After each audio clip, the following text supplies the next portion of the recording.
When the president made a decision to go into Libya, our phones were ringing off the hook. Why and how are we going into Libya? Welcome back to Hardball. That's Republican Congressman Walter Jones, one of 10 lawmakers, 3 Democrats and 7 Republicans, who today filed a lawsuit against the Obama administration for taking military action in Libya without authorization from Congress.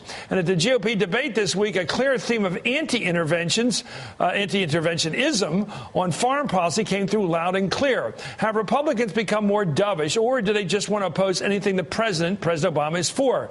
U.S. Congressman Tim Johnson of Illinois is one of the 10 who filed the lawsuit against the president.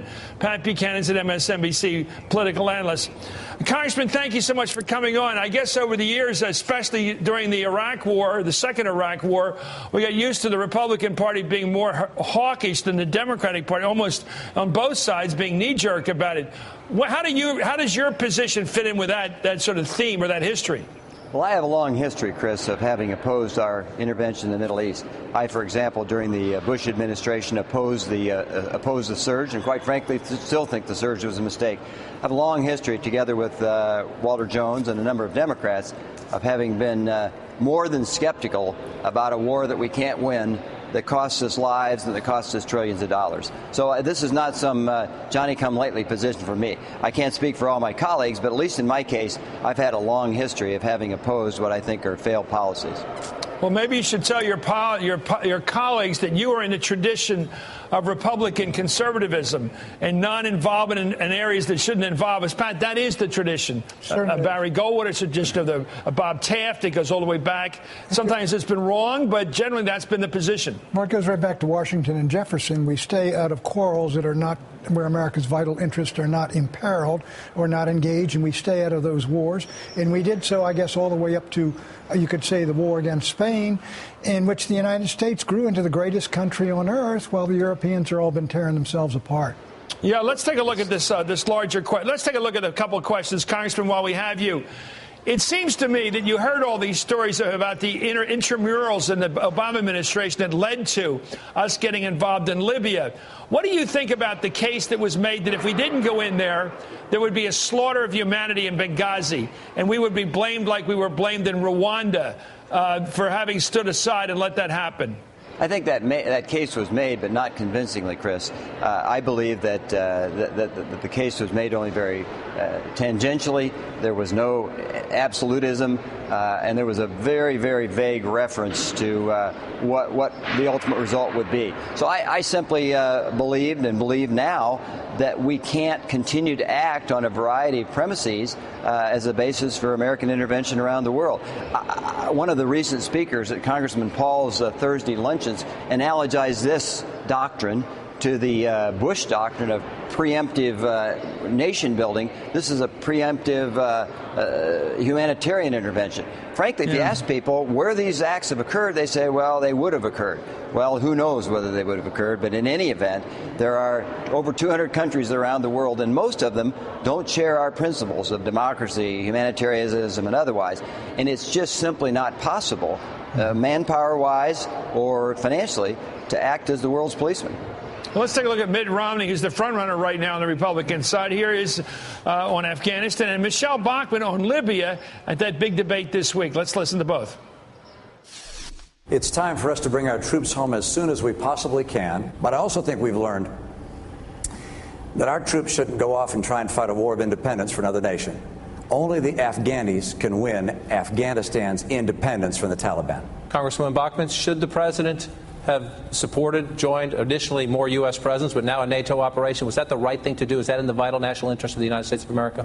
No, I don't believe it is. Our policy in Libya is substantially flawed. First of all, we were not attacked. We were not threatened with attack. There was no vital national interest. You know, it's interesting, gentlemen and congressmen especially. I'll start with Pat, because you're well known as a non-interventionist guy.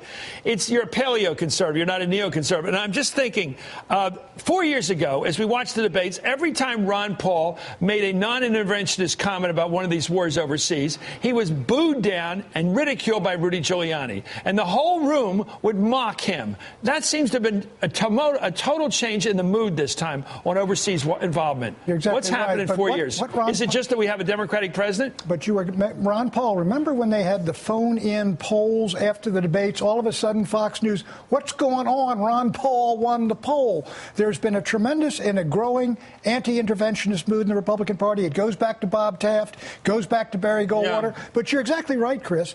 Notice last night, people listen to Ron Paul respectfully to his opinion, and all of them are moving toward Okay, Ron let me go to the Paul's Congressman. opinion. Your colleague Ron Paul was a voice in the wilderness as a non-interventionist, not a neocon. He was a paleocon, an old traditional conservative. Why is he now more in fashion, even with Mitt Romney joining in that chorus? It's amazing how things evolve. I spoke in support 2 weeks ago of the Kucinich resolution and supported our immediate withdrawal. And I made this challenge to Republicans and Democrats. To my Republican colleagues, I made this point. I challenge them to understand that if they're serious about debt reduction, that you can't take things off the table, including defense. When we've had now in excess of trillions of dollars expended in the Middle East and you have to balance the budget, those are counterintuitive. Right. And I made the challenge to my Democratic friends that if they are opposed to war and the loss of innocent lives and American men and women, that is just as applicable to an Obama administration as I want to ask a lightning round question. Congressman, real quickly, would Ronald Reagan have taken us into Iraq in 2003? Absolutely not. Absolutely not. No, he would not have taken us into Iraq. He used military force 3 times. Grenada took about a day. He took out Libya and he attacked Libya. Well, we have another problem. And then he put the Marines in Lebanon, and then he said it was the worst mistake I ever made. He would not use military force unless American vital interests were imperiled. In Esquire magazine, John Huntsman, another new kid on the block joining the campaign next Tuesday, says of Afghanistan, if you can't define a winning strategy, an exit strategy for the American people where we somehow come out ahead, then we're wasting our money and we're wasting our strategic resource. Boy, there is a Congressman, again, to you first. That is an astoundingly strong statement for a guy who's only entering the campaign now and trying to get his footing. Absolutely. The whole dynamics have changed. They haven't changed for me and Walter Jones and Dennis Kucinich. They've changed for a lot of other people. Let me tell you why they've changed. A couple of reasons, Chris. Well, the war's gotten long. 6,000 dead, right. 40,000 wounded, $1 trillion invested. Secondly, we're broke. We can't fight these wars anymore. We're borrowing money from Europe to defend Europe, borrow money from Japan to defend Japan, borrow money from the Gulf states to defend the Gulf states. It is over. I can't wait to read the Republican platform next year and see if you guys are anti-war after all, or if you're hawkish again. Thank you, Congressman. I think the Iraq war has not sold well. Tim Johnson and Pat Buchanan, thank you very much, Congressman. Please come back.